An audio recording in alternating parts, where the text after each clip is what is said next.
About 3 weeks ago, I was talking about the markets and how I felt like we're in a dead cat bounce. And today, I think that some more evidence came out that I might be right about this.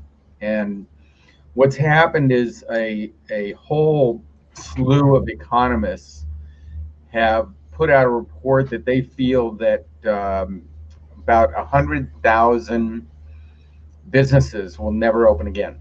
Wow. They'll never come back. And it's all that exuberance in the market of getting the country open is now being replaced with the fear that our economy is going to open up much smaller and that it's going to take longer time, which was kind of what I was saying 3 weeks ago.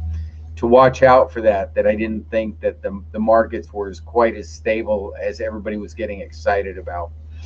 Although I still believe that residential real estate is strong and going to get stronger. I think people want to, for those that are living in maybe housing that's more congested, they might look for single family properties or even smaller multi-level like duplexes or something. Um, I think that unless you are in a commercial real estate, such as A apartments. Excuse me for just a second. Will you please lock Sherry out? Cherry out. My dog is interrupting our podcast. This is the problem of working from home. So the I think that if you're not in A type properties, that there could be some income difficulties with keeping those properties rented. So let's look at some unique investments and some investments that our clients have done over the years and been very, very successful at. Those are, well, let me start with my favorite, which I talk about quite a bit, which is our capital gains and bovidens.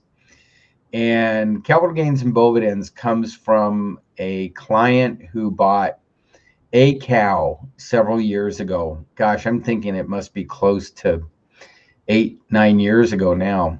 And they bought a cow and they hired a rancher um, to milk the cow and care for the cow. And he got what I call bovidens, or income from the cow's milk every month. And as cows do, this cow got pregnant and had a calf. And so the cow that originally cost him $2,500 had a calf, and he could make 100% what I call a capital gain on that calf by selling it, which was $2,500 on females and $3,000 on bulls. So as his herd grew, and he added to it from outside, he would sell the bulls for capital gains, and his herd grew. At last I heard, and I really should update, I believe it's over 125 head of cattle. Oh my At this goodness. point. Huh? I didn't know it was that big. It's huge now. It's huge. It's grown considerably, and his monthly income is huge, as well as his capital gains, because any bull he just sells. The bulls that he uses for impregnating his cows are outside the bloodline, so he just sells the bulls and keeps the cows for milk. So it's become an incredibly successful investment, and oddly enough, the investment grows itself once a year, which you can't do with a single family home. They don't have caps. So it's a unique investment. It's a unique way for someone to invest. We've also had people that have bought airplane hangars in Driggs, Idaho. Driggs, Idaho is the west side of the Grand Tetons. So on the east side of the Grand Tetons, you have Jackson Hole, and on the west side is Driggs. And so we have clients that also many, many years ago, as a matter of fact, it was right before real estate kind of fell apart. They were buying hangars, airplane hangars, because all of the movie stars, many of the movie stars have homes in Driggs, as well as major CEOs, major executives. They didn't want to be in the Jackson Hole area, so they chose to be in Driggs. And so it became necessary, if they were there in the winter, to put their planes in hangars. Necessary for them, everything's relative.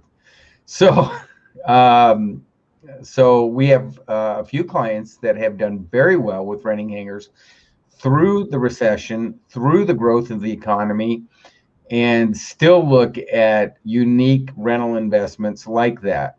There will always be room for unique rental investments. There will always be room for residential. There will also always be room for residential commercial, such as apartments. But I think that you might see some really good buying opportunities in that arena probably in about 6 months. It's been growing and growing to where the caps have just been, it's going down and down, and they're just getting more and more expensive. All of a sudden, I think we're going to start seeing that turn because the market has stopped flat. I keep in touch with several large commercial rental property brokers, big rental properties, like starting at 40 and going to thousands. And the market has just crashed. It has just stopped. You have two fears there. You have the fear of, from the rental side, that people aren't going to be able to afford to live there. Well, people are going to be able to afford to live. They may have problems being late. They may have to bring other people in, but people will find a way. The nature is to find a way to keep where they live, and not be homeless or have to move back with parents, that kind of thing. So I think that's going to be a really valuable market here in a while, and it will become a unique investment because, of course, things change. And if you've got an apartment complex that has a lobby and stuff like that, obviously things will change there too with coronavirus, until there's a vaccine. And then once there's a vaccine, oddly enough, I think everybody will go back to normal as though it didn't exist, even though it will probably still exist, just like influenza or something else. And as I've been watching the coronavirus stuff, it's very unique. The more tests that we do in America, the more we find out that the mortality rate is going down considerably. It started out at 3%, so they thought. We're now into the 0.9 to 0.7 range, and it's going down. So which is going to put it eventually, as people become have antibodies, put it somewhere as an influenza, kind of the same spot. It's just much more contagious right now. So this is kind of what I think causes the fear, and I think the media causes a huge fear. It's enough already. Enough with the fear mongering, and politicians, all of them, just like stop. Let's get back to business, and let's look at the reality of it. The world isn't ending tomorrow, and business isn't ending tomorrow, and investments aren't ending, but there are going to be some hardships that were caused from this shutdown. And mostly small businesses are going to be suffering from the hardships more than anything. Small businesses. Yeah, small businesses. I think also we're going to see some very large businesses suffering. Mm-hmm. There are several large businesses that are having horrible times. One of them, probably the largest, that's suffering the most, or I would say the 3 or 4 largest, is Boeing and Delta, United, American. Those, they're probably suffering the most. The losses are just so massive.